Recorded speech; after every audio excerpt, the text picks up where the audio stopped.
Prédication du premier dimanche de l'Avent de l'année C, Luc 21, 25, 28 et 34, 36. Une certaine pensée profane et pessimiste envisage que le monde s'achèvera sur une immense déflagration, une explosion générale.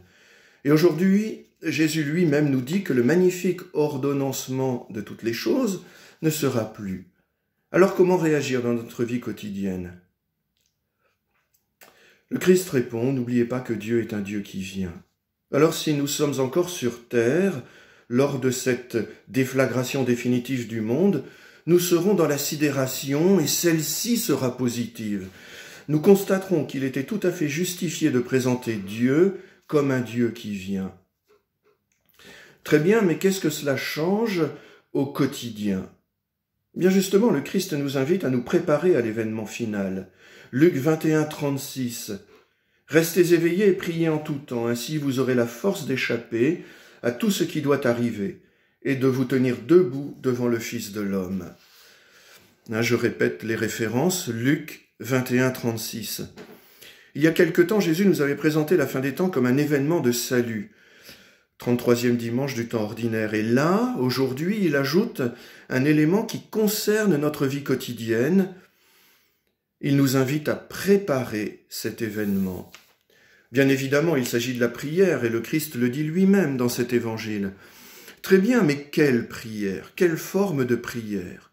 Oh, ça n'a pas besoin d'être long, d'autant plus que prier en tout temps peut signifier qu'il faut revenir régulièrement à cette prière pour que nous puissions nous laisser habiter en profondeur. Je vous propose alors une phrase extraite d'une prière du père Teilhard de Chardin. À propos de sa mort, et vous voyant Dieu, il lui disait « Ce n'est pas assez que je meure en communiant. Apprenez-moi à communier en mourant. » Je redis cette parole, cette prière. « Ce n'est pas assez que je meure en communiant. Apprenez-moi à communier en mourant. » Cela veut dire, ce n'est pas assez que je sois en état de grâce, en communion avec vous, Seigneur, à ma mort. Apprenez-moi à vivre ma mort comme une entrée en communion avec vous. Teilhard de Chardin prie sur l'événement de sa mort pour que cet événement soit une entrée en communion avec Dieu, avec son royaume. Bien, nous pouvons imiter cette prière. Et voilà notre demande. À propos de cette déflagration finale, ce n'est pas assez que je sois en état de grâce, en communion avec toi, Seigneur, lorsque l'événement se produira. Apprends-moi à voir l'effondrement final comme une entrée en communion avec toi, comme une entrée en communion avec ton royaume.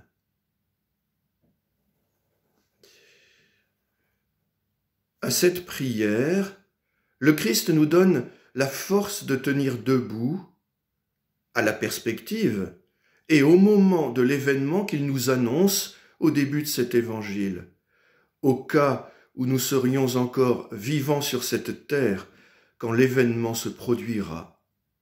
Amen.